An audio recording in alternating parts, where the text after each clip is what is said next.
the question is, where does our patience come from? Okay, yes, we've said part of being Muslim is that you got to be patient. It's a necessity of life. We're going to be tested, and therefore patience is required. But where do we seek this patience from? Well, the first place we seek patience from is our spirituality, is our connection with our Lord. And that was the way of the prophets. The prophets, when they were struck with a calamity, when they went through hardship, and they needed to be patient, and they knew they had to be patient in this moment, who did they turn to? They turned to Allah subhanahu wa ta'ala. And this is why if you hear in the Quran Allah subhanahu wa ta'ala telling us to be patient, isbiru, know that what is meant here is that be patient by asking Allah subhanahu wa ta'ala to make you patient. And this is why we know the story of Yaqub alayhi salam. When going through a severely difficult time in his life, losing two of his beloved children, what did he do? He said, إِنَّمَا أَشْكُو بَثِّي وَحُزْنِي إِلَى اللَّهِ. He said, I only and only turn to Allah. I complain to Allah with my grief and my sorrow. That is the way of the prophets. That is the way of the Prophet Muhammad sallallahu alaihi wasallam. And that is why, there's this famous story of Ibn Abbas radiallahu ta'ala anhuma.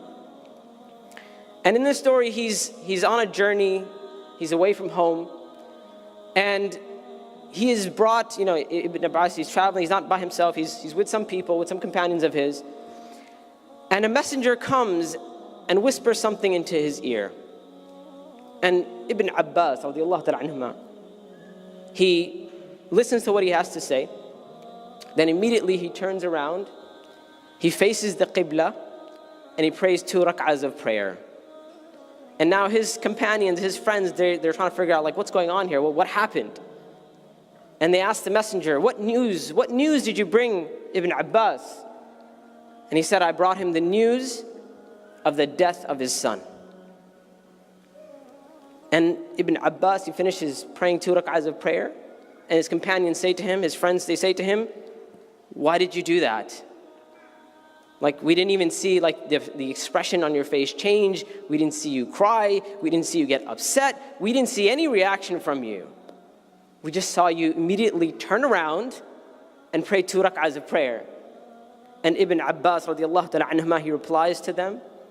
He said, haven't you heard Allah subhanahu wa ta'ala tell us, Ya ayyuha alladhina amanu, ista'inu bis sabri was salah. Haven't you heard Allah subhanahu wa ta'ala say that those of you who believe, seek help in patience and prayer. Inna Allaha ma'as sabirin. Allah is with those who are patient.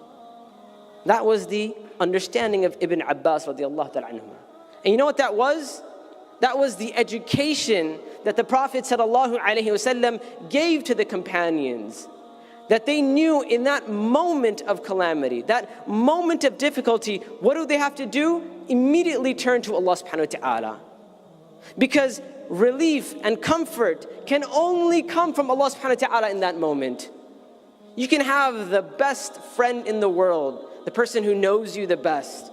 You can go talk to your soulmate. You can go talk to your therapist, talk to whoever you want. But compared to Allah subhanahu wa ta'ala, it means nothing. Because the comfort that Allah subhanahu wa ta'ala can bring us in those times, in those moments, it's unparalleled. That was the upbringing that the Prophet ﷺ gave to the companions radiallahu ta'ala anhum.